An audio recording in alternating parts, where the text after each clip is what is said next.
이젠 이렇든 저렇든 뭐라 하든 간에 베트남 인니, 일본 중공과의 거래는 더더욱 신중해야 할 겁니다. 사국의 공통점 야근수 잔머리 뒤통수 발뺌 사기 도저히 국가 간 거래 관계랄 수 없을 만큼 신뢰가 없는 국가들이죠. 인도네시아나 베트남이나 똑같이 친일 성향이 매우 강한 나라입니다. 또한 두 나라 공익 공직자들의 부패 정도 역시 막상막하고요. 결국 부패한 공직자와 건설업자의 결탁에 의해 부실한 공사가 이루어진 것이라 생각합니다. 안녕하세요. 일본 기업의 거짓말이 또 들통났습니다. 자기 잘못 아니라며 모르쇠로 일관했던 일본 기업의 실체가 드러나자 해외에서는 일본 기업을 믿을 수 없다며 손사래를 쳤다고 하는데요. 바닥이 드러난 일본 기업을 믿을 수 없다며 대신 선택한 것이 바로 한국 기업인 상황. 일본을 버리고 한국을 선택한 인도네시아 건설 시장의 상황에 대해 지금부터 자세하게 설명해 드리겠습니다. 인도네시아 서수마트라주 파당 서쪽으로 약 197km 떨어진 해역에서 흔들림이 발생했습니다. 상당한 규모의 지진이 발생했고 인도네시아 전역은 지진의 영향을 받았습니다.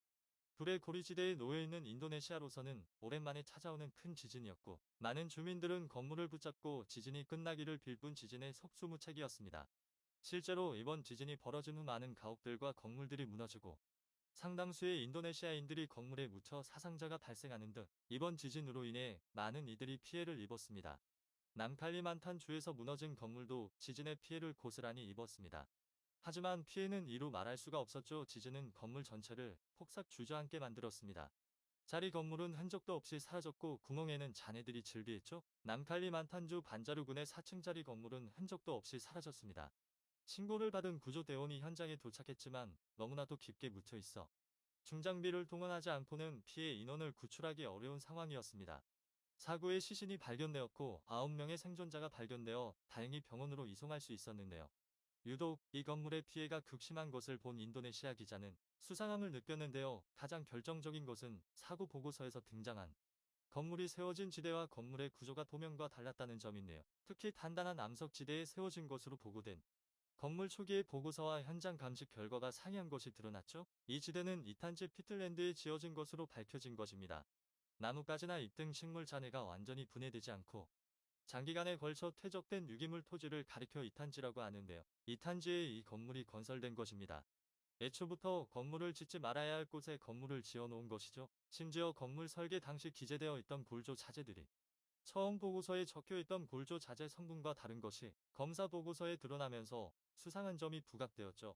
인도네시아 언론은 이 점에 주목하고 이 건물을 시공했던 시공사를 추적할 수 있었는데요. 놀랍게도 이 건물을 건설한 곳이 일본의 타케나카 건설인 것이 드러났습니다. 일본의 유명 건설사가 이 건물을 지은 것이었죠. 그런데 알고 보니 이 건물을 지을 당시 일본은 눈속임을 한 끝에 불법으로 건물을 지어놓고 지금까지 아무런 후속 대책 없이 지낸 것입니다. 의도적으로 이탄지인 것을 알면서도 건물을 짓고 입단속을 한 것이죠. 다케나카 건설은 일본 5대 건설사 중 하나로 일본 전국시대 군웅이었던 오다 노부나가의 밑에서 토목 건축을 하던 타케나카 마사타카가 최초의 창시자로 몇백 년의 업력을 지닌 건설 회사입니다. 다른 일본 회사들이 교량건설이나 댐건설 등 굵직한 사업에 많은 돈을 투자하지만 타케나카 건설은 건축공사를 주로 하는 기업으로 인도네시아 건설에도 손을 댔던 것인데요. 비상장 기업으로 알려진 타케나카 건설은 일본 내는 물론 외부에서도 소문원 없이 단단한 건물을 짓기로 유명한 곳입니다. 외부 잡음이 나지 않도록 세심하게 클라이언트의 배려 사항을 반영하는 곳으로 대내외적으로 명망 있는 건설사입니다. 오사카 한큐 우메다역은 물론이고 일본 최고 높이 빌딩 아베노 하루카스를 지은 회사로 알려져 있어 이번 사고에 대해 인도네시아는 충격적이라는 반응이 나왔습니다. 제대로 공사를 마무리하는 것을 신조로 하는 타케나카 건설이 사실 알고 보면 허술하게 마무리를 하고도 이를 숨기기에 급급했던 것이 드러난 것이죠.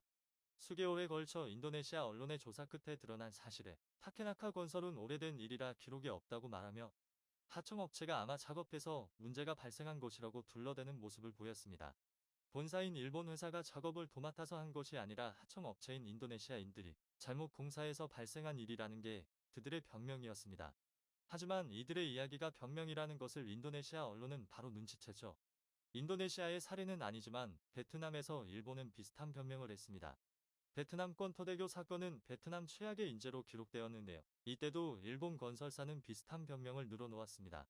동남아시아에서 가장 긴 현수교로 권터시와 북부 뷰롱성을 연결하는 이 다리는 당시 일본 건설사가 사업을 수주하면서 빠르게 완공을 앞두고 있었습니다.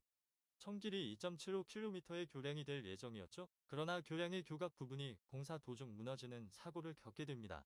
콘크리트 작업이 이뤄진 곳이 바로 무너진 것인데요. 사고 원인을 조사하던 베트남 정부는 무언가 이상한 점을 눈치챕니다. 분명 아무 이상 없이 건설 중인 도로에서 허술함을 발견한 것이죠.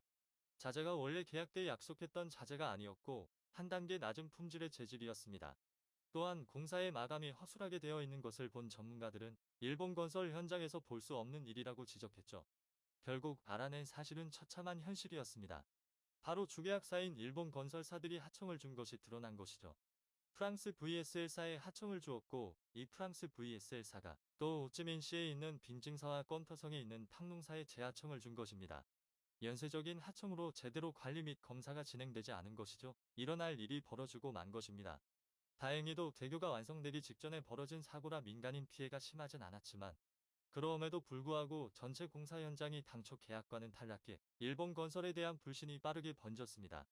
사고 이후 일본 건설사들은 자신들이 지은 교량이 아닌 하청이 지은 교량으로 어디까지나 관리 감독 수준에 불과한 자신들이 책임을 지는 것은 부당하다고 주장했죠. 이후 베트남 여론에 의해 떠밀리듯 사과를 하긴 했지만 책임 없는 변명에 일본 건설의 민낯이 고스란히 드러났죠. 이후 베트남과의 지속적인 협력으로 수주를 받을 수 있었으나 오바야시 그룹이 만들던 2TM 터널이 비슷한 문제를 겪게 되면서 일본 건설사들의 전반적인 도덕적 해이가 문제로 대두되었습니다. 인도네시아 언론들도 일본의 도덕적 해이에 대해 잘 알고 있었고 비슷한 변명을 하는 것을 보고 분노하지 않을 수 없었죠. 결국 인도네시아 언론은 타케나카 건설이 베트남 주정부와 약속했던 건설 계약서를 확보할 수 있었고 타케나카 건설이 주도적으로 건설했다는 흔적을 발견. 하청업체를 통해 건설을 맡긴 것이 아니라 일본이 건설을 했다는 사실을 발견합니다. 결국 일본 건설은 망신을 겪을 수밖에 없었습니다. 이러한 일은 또 한 번 바로 자카르타 지하철 사업입니다. 자카르타는 수많은 인도네시아인들은 물론이고 외국인이 한 곳에 밀집해 있는 거대 도시로 교통 문제가 큰 장소입니다. 이를 해결하기 위해 인도네시아 정부는 교통수단 확보를 위해 대규모 건설 사업을 벌였는데요.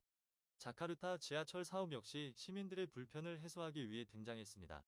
1985년에 11억 달러를 들여 이 사업의 파트너로 일본을 선정. 일본의 지하철 건설 회사인 니폰 차량 제조와 협력하며 인도네시아 지하철 사업에 첫 삽을 뜨게 됩니다.